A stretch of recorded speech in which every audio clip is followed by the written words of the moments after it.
안녕하세요. 성공하는 오너들의 필수 커리큘럼 사장사관학교의 김 PD입니다.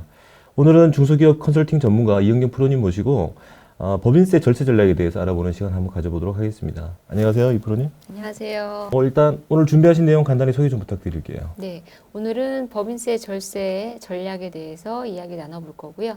법인세 구조를 바로 알아볼 거고요. 그다음에 적절한 비용 처리를 어떻게 해야 되는지, 네네. 그다음에 세액 감면, 세액 공제에 대한 내용, 그다음에 법인세 신고 도우미 여기까지 내용 준비했습니다. 그럼 이제 오늘 방송 보시는 그 대표님들 중에 법인을 직접 운영하신 대표님도 계시겠지만 이제 창업을 준비하시는 예비 창업인 대표님들도 계실 텐데 먼저 법인세가 무엇인지 개념부터 좀 간단히 알려주시죠. 네, 본점을 포함해서 사무소 또는 사업의 실질적 관리 장소가 국내에 있는 법인, 내국 법인도 포함이 되고요. 발생하는 모든 소득을 소득세, 네. 법인 소득세라고 하고 법인 소득세는 납부 의무가 있습니다. 그리고 과표는 2억까지가 9%, 네. 200억까지가 19%, 3천억까지가 21%, 3천억 초과시 24%로 책정이 되어 있습니다. 이렇게 세전이 기준이겠네요. 이제 법인세가 이제 어떤 식으로 산정되는지는 과정도 그 우리 시청자분들이 좀 궁금해하실 것 같은데 그 계산이 이게 어떻게 되는 건가요? 네,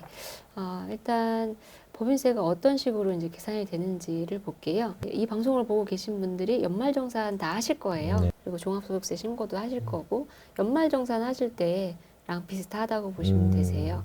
내 수입이 있고 그 다음에 거기서 이제 비용이라든지 뭐 세액공제라는 부분을 빼잖아요. 그것처럼 매출에서 매출 원가를 뺍니다. 네. 네, 원가에 대한 부분은 빼줘야죠. 네. 그리고 매출 총이익이 이제 마진이라고 보고요. 네, 네. 거기에 판관비에는 이제 인건비, 네. 임원 보수도 포함이 되고요. 뭐 수도세, 전력, 수수료, 임차료, 업무 추진비, 경상개발비 등이 여기 판관비에 들어갑니다. 네네. 그리고 그걸 뺀 나머지가 이제 영업이익이고요. 영업이익. 영업이익의 수익, 그다음에 음. 이런 것들은 이제 자산처분이익이라든지 환차이익. 요즘에 이제 그 환차이익이 많이 발생을 하실 거고요. 그렇죠. 그다음에 환차손도 영업의 비용입니다. 수출 업무가 수출해 주신 네. 분들은 좀 그러시겠네요. 뭐 수중이익, 배당 수익 이런 게 영업의 수익이고요. 네네. 영업의 비용이 이자 비용, 그다음에 환차손, 자산 처분 손실 이런 것들이 영업의 비용입니다. 네네. 이런 걸 빼주면 경상이익, 이. 법인세 차감 전 순손익이라고 얘기를 합니다. 네네네. 그래서 이 부분에서 이제 법인세가 책정이 됩니다. 그래서 2억까지가 9%, 2억 이상이면 19%가 여기에 책정이 되는 거고요. 법인세가 나오면 이제 거기서 또 체크를 해보셔야 되는 게 중소기업 특별 세액 감면이라든지 창업 중소기업 세액 감면, 그다음에 세액 공제. 특히나 이제 고용을 창출하시게 되면 통합 투자 세액 공제, 그다음에 연구 개발에 대한 세액 공제 이런 것들이 있는지 체크를 해보고 그것을 비용을 제외한 나머지를 법인세를 납부하게 됩니다. 개념적으로 이제 잘 아시는 대표님도 계신데 좀 생소한 단어들이 좀 있는 것 같아요. 그래서 조금 더 좀 구체적으로 설명을 좀 부탁드립니다. 아까 이제 비용 부분에서 판매 관리비나 이제 이런 부분에 대해서 말씀을 드렸어요. 네. 궁극적으로는 매출에서 매출원가 이제 다 빼는 부분인데 좀 법인세를 조율할 수 있는 부분이 이제 임원에 대한 보수나 직원 근로자에 대한 부분도 있지만 네. 근로자는 크게 이제 변동이 저 없고 거의 고정비라고 할 수 있겠죠. 거의 고정비이고 예. 임원에 대한 부분은 조금 이제 대표님의 급여나 상여 이제 매몰 비용이 아닌 나중에 이제 퇴직금을 만드실 때 퇴직금을 비용 처리를 한다든지 뒷지용으로 해서 퇴직금이나 연금을 추가로 납부를 하신다든지 뭐 경영인 정기보험을 가입하셔서 이 부분을 나중에 비용 처리를 한다든지 이런 것들이 이제 변동성이 있을 것 같고요. 네. 그다음에 접대비 한도 부분에서 좀 접대비 한도를 너무 작게 쓰시는 경우들이 있으세요. 그래서 한도는 한 3,600만 원에서 매출액의 0.3%에서 0.1% 접대비를 넣으실 수 있는데 또 너무 과다하게 복리후생비로 또 기재를 해주시는 경우들이 있어서 적정한 접대비 한도를 활용하시는 게 좋을 것 같습니다. 네. 그다음에 경상개발비, 경상개발비는 연구 인력이나 그다음에 부자재 를 활용하시는 부분에 25%가 세액공제가 되고요. 최저한세라는 부분이 없습니다. 최저한세는 조금 이따 한번 설명을 드릴게요. 네, 그렇기 때문에 크게 이제 법인세를 절감하시는 항목이고요. 그다음에 인건비 누락이 없으신지 좀 체크를 해보시면은 좋을 것 같습니다. 아, 네. 그리고 이제 앞에서 제가 이제 경영인 정기보험의 이제 그 내용을 말씀드렸는데 네네. 부연으로 이제 설명을 드리면 이제 퇴직이 정해져 있지 않은 오너 CEO는 별도로 법인에서 퇴직금 재원을 준비하시는 게 기획재정부에서 법인세 이제 제정이 됐거든요. 네네. 이건 이제 판례로 제정이 된 부분이어서 직원들은 DC형에 이제 퇴직금을 넣어 놓으시는 거고 임원들 분들도 1배수 정도는 이제 퇴직 DC형으로 해가지고 넣어놓기 하세요. 그거 별도로 퇴직금 규정에 보통 2배수나 3배수로 되어 있기 때문에 네. 그 부분을 이제 경영인 정기보험 활용해서 비용 처리를 했을 때 법인세 절감이 되는 효과가 있습니다. 전액 비용 처리가 되나요? 네네. 아, 그렇군요. 이것도 아까 연구소 이제 설립하시고 거기에 대한 연구 개발비에 대한 세액공제 받듯이 최저한세가 없이 이 부분도 최저한세 없이 비용 처리가 됩니다. 최저한세 아까 이제 잠깐 설명을 드렸는데 예를 들면 1억의 순이익이 났어요. 그래서 비용 처리를 세액 감면이라든지 뭐 여러 가지 항목을 다 더했더니 1억 1천만 원이 이제 나왔어요. 넘었네요. 그러면은 예, 예. 법인세 낼 게 없잖아요. 네네. 그래서 정해놓은 게 세액 감면이나 이제 비용을 다 제외하고도 법인세가 낼 게 없다. 낼 게 없다. 그러면은 7% 이상은 내라라는 게 7% 정도는 내라. 7%를 내야 됩니다. 내야 된다. 네, 그게 이제 최저한세인데 최저한세에 적용을 안 받는 게 이제 연구개발비에 대한 부분이 최저한세에 적용이 안 되고요. 이런 이제 퇴직금 용도로 만들어 놓으신 것도 최저한세 상관없이 만들어 놓으실 수 있습니다. 단 규정은 있으셔야 돼요. 아, 그래요? 네, 네, 네. 근데 이렇게 경영 정기보험으로 이제 주로 퇴직금으로 활용들 그렇게 많이들 하시나 봐요? 이거 활용한 사례가 이제 소득세를 많이 내심에도 불구하고 퇴직소득세가 분류과세 다른 소득이랑 합산이 안 되고 이렇게 퇴직금을 준비하실 수 있는데 이런 것들을 많이 놓치세요. 근데 또 요즘 젊은 대표님들은 유튜브 이런 것들이 활성화가 돼서 많이들 준비하고 계십니다. 그래서 그렇대. 그 대표님들 보면은 그 실제로 그 퇴직금을 제도적으로 이렇게 세팅을 하셨는데 네. 나중에 실제로 이제 회사에 돈이 없어서 네. 못 가져가시는 그런 사례도 왕왕 있더라고요. 네, 근데 그런데 한번 활용해 보시면 좋을 것 같은 생각이 좀 드네요. 네. 그래서 제가 이제 아까 앞에 네네. 퇴직금을 이제 산정했을 때 회사를 자문 드렸던 회사인데 어느 정도 이제 세금 차이가 나는지를 사례가 있으시군요. 네네. 보여드린 거예요. 이거는 23년도, 22년도 저 보통 3개년치를 두고 주식 가치를 평가를 하거든요. 그렇죠. 네. 그래서 이 기업 가치는 한 60억 정도, 한 주당 금액이 한 3만 원 정도가 되는 회사에 이제 비용을 이렇게 넣었을 때 매출 신장률은 한 2.9%가 됐었고요. 당기 순이익은 한 4.1%, 그다음에 경영인 정기보험을 한 달에 1,500만 원씩 사내이사분도 계셨기 때문에 사내이사 감사분도 계셨기 때문에 이제 월 한 1,500만 원, 1년에 한 1억 8천 정도 해서 이제 경영인 정기보험을 퇴직금 용도로 활용하신다는 규정을 만들어 놓고 비용을 전후를 비교를 해봤습니다. 비교를 해봤을 때 단순하게 이제 주식 가치가 한 13억이 들어올라가는 이런 비용 처리가 되니까 이런 계산이 나왔고요. 네네. 그리고 이걸로 인해서 이제 3년 동안 주식이 반영이 돼서 주가가 올라가면 증여세나 상속세도 확 올라가거든요. 그래서 임의대로 이제 매출이 떨어지고 결손이 나는 경우도 있지만 이익이 계속 나는 상황에서 주식을 옮겨야 되는 상황도 발생을 하실 거예요. 그렇죠. 예. 그럴 때는 퇴직금 같은 경우를 임원 퇴직금을 이렇게 산정해서 증여상속세가 한 6억 정도, 6억 8천 정도가 차이가 나는 실제로 계산을 해보면 이렇습니다. 그 상태에서 뭐 청산이 이루어지고 뭐 양도가 발생이 되면 추가적으로 4억 5천, 3억 7천, 각별이죠.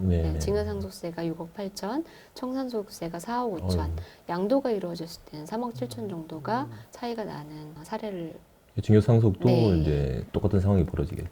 그래서 이럴 때에 경영인 정기보험이나 퇴직금을 활용해서 증여를 했을 때의 효과를 많이 보시는 부분입니다. 앞에서 이제 법인세 절세 말씀하시면서 이제 세액 감면 같은 거 설명을 좀 주셨는데 좀 더 자세한 내용 좀 부탁드리겠습니다. 네. 이제 아까 판관비에 대한 비용을 어떻게 넣어서 법인세를 절세하는 방법이 하나 있었다고 하면은 이제 정부에서 중소기업 특별세액 감면, 그다음에 창업 중소기업 세액 감면, 창업 벤처기업 세액 감면, 이제 보통 다 아실 것 같은데 한번 이제 정리를 해서 설명을 드릴게요. 네. 그래서 수도권에 있는 소기업, 그다음에 중소기업을 이제 조세특례 제한법 제7조에 의해서 예, 도소매 의료는 10%, 그 외에는 20%의 세액 감면을 줍니다.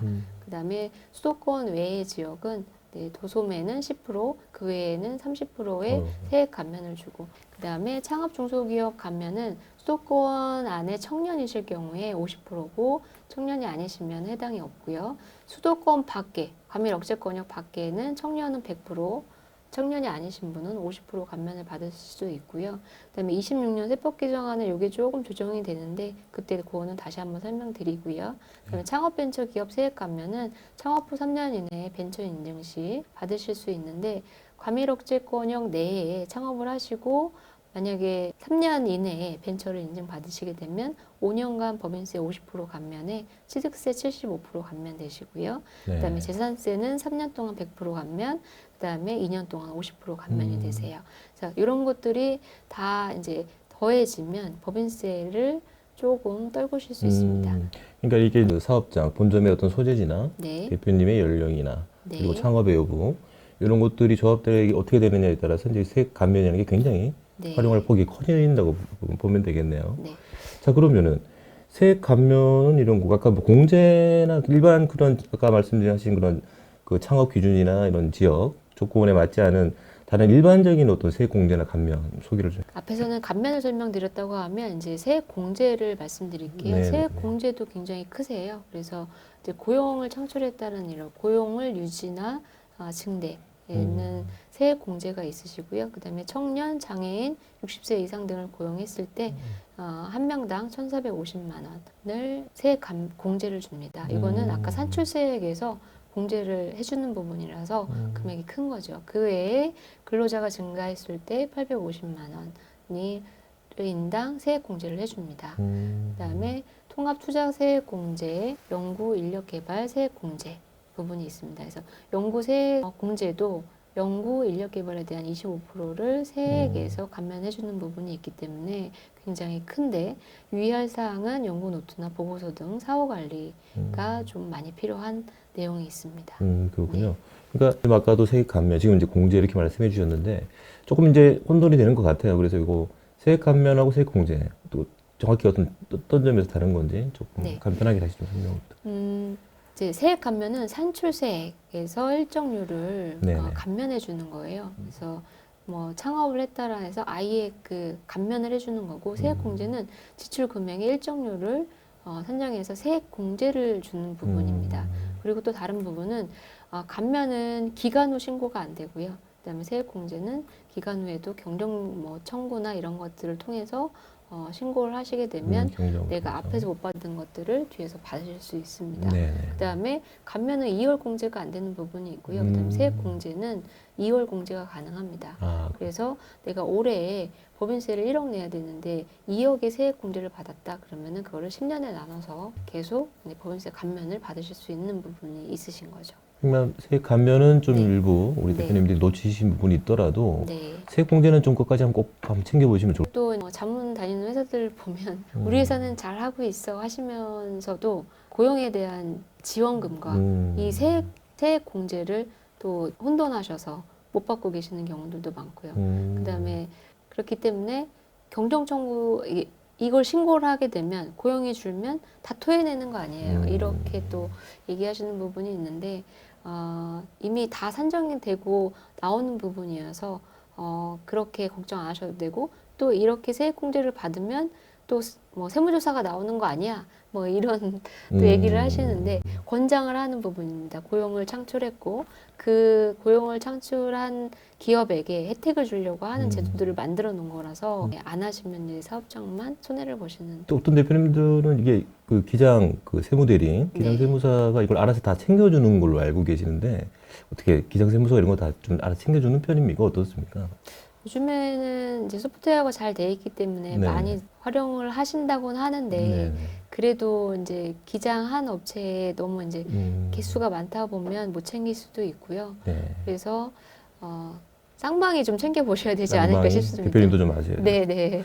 다 믿고 그냥 음. 다 대권이 하시는 것보다는 아 우리 회사는 이런 게 됐나? 왜냐하면 요즘에는 정부의 국세청에서도 이런 걸 홍보를 많이 하기 때문에 많이 하죠. 네 이런 것들이 있는지 우리 회사는 잘 돼 있나 한번 체크해 보시는 것도 좋을 것 같습니다. 너무 이제 세무대리인한테 이렇게 좀 기대지 마시고 네. 대표님 스스로 챙겨보거나 좀 전문가의 네. 도움을 받아보시면 좀 좋을 것 같습니다. 특히나 세액공제는 만약에 올해 못 하셨다 하더라도 네. 그렇죠. 뭐 예. 5년 동안에 과거 소급해서 진행을 해드리는 부분이어서 한꺼번에 진행을 하셔도 됩니다. 나중에 그런 거 공제 이렇게 받아주신 거 네. 고마 특허에서 한번 사례로 소개해 주셔도 좋을 것 같아요. 네, 사례가 많은데 다시 한번 나중에 예. 기회 되면 진행하겠습니다. 그 외에 마지막으로 좀 당부하실 사항이 있으시면 말씀 좀 부탁드립니다. 제가 신용 등급을 관리하거나 네네. 아니면은 저희 회사의 판관비에서 비용을 이렇게 지금 넣고 있는데 네네. 임원의 소득은 보수 규정을 만들고 한도를 정해서 매년 이렇게 보수를 책정하고 있는데 네네네. 이 비용이 과한가요? 적정한가요? 아니면 너무 부족한가요? 이런 것들이 어떤 잣대가 없는 거죠. 네. 그래서 비교할 데가 없고 제대로 하고 있는지 우리 회사는 세무조사가 나올 일이 없는지 이런 것들을 고민하실 때가 있으세요. 네. 그래서 제가 이제 좋은 팁을 하나 드릴게요. 국세청 홈택스에 공인인증서로 로그인을 하시고 법인세 신고도움이라는欄이 있습니다. 네. 거기에 들어가시면 이제 저희 회사의 3개년치에 대한 분석이 최근에 되네요. 결산한 걸 가지고 분석한 데이터가 나와요. 거기에 코멘트가 매년 달립니다. 아, 네, 예. 그래서 우리 회사는 동종 산업분류표의 동일한 업종 대비 예, 비용이 과다하다. 그 다음에 뭐 비용이 뭐 오히려 너무 덜 쓰고 덜 쓰고 있다. 적정한 예, 예. 이런 걸 보면. 이런 네. 것들을 코멘트를 주고 있기 때문에 이걸 그냥 간과하시게 되면 이거로 인한 세무조사가 나오는 거예요. 그래서 이렇게 시정이나 우리 회사는 어떻다라는 코멘트를 주시면 이걸 좀 잘 보시고 여기 보시면 표에 보시면 그래프로 이렇게 해서 그러네요. 정말 보기 네. 좋게 잘 나오거든요. 이런 것들을 꼭 한번 확인하셔서 우리 회사가 지금 잘 가고 있는지 뭔가 미비한 게 있는지 그다음에 뭔가를 좀 수정해서 해야 되는지를 체크를 해보시면 어떤 뭐 신용 등급 관리하시는 돈 주고 하시는 것보다 좋은 프로그램이니까 적극 활용을 하시면 좋을 것 같습니다. 저 그림에서 오각형이 조금 이렇게 가까워질수록 좋은 건가요? 네, 맞습니다. 그렇군요. 네네. 이렇게 밸런스 있게 네네네. 비용들이 좀 편제가 되어 있는 게 좋은 거고. 좋은 자료 많이 가지고 와주셔서 설명해 주셔서 감사드립니다. 네. 오늘 그 법인세 절세에 관심 많으신 대표님들 그 댓글창에 상담 문의 남겨주시면은 저희가 성실히 답변 드리도록 하겠습니다. 성공하는 오너들의 필수 커리큘럼 사장사관학교 다음번에는 더 좋은 내용으로 또 찾아뵙도록 하겠습니다. 지금까지 김PD였습니다. 감사합니다. 감사합니다.